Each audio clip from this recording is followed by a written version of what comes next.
25,000 పోస్టులతో mega DSC ప్రకటించాలి అనే ప్రధాన డిమాండ్లతో డీఎస్సీ అభ్యర్థులు సాగిస్తున్న నిరసన సెగ రెండో రోజు కొనసాగింది.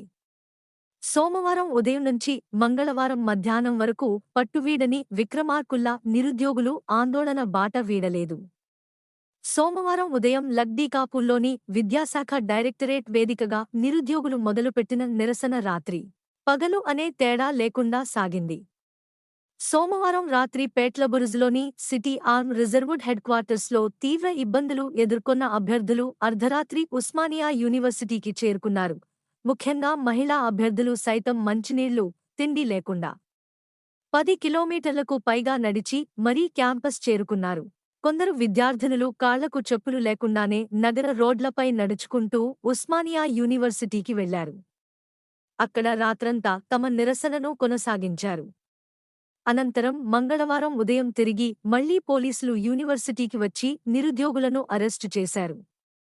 ఇలా దాదాపు 36 గంటల పాటు నిద్రాహారాలకు దూరమై పోలీసుల అరెస్టులతో నీరసించిపోయారు. కాగా మంగళవారం ఉదయం ఓయూ క్యాంపస్లో వందలాది మంది పోలీసులు డీఎస్సీ అభ్యర్థుల కోసం జల్లెడపట్టి అరెస్టు చేయడంతో అక్కడ ఉద్రిక్త వాతావరణం నెలకొంది. మా యూట్యూబ్ ఛానల్ చూస్తున్నందుకు ధన్యవాదాలు. తాజా వార్తల కోసం మా ఛానల్ను సబ్స్క్రైబ్ చేయండి మరియు బెల్ ఐకాన్ను క్లిక్ చేయండి. తద్వారా మా కొత్త వీడియోలు మీకు వెంటనే అందుతాయి.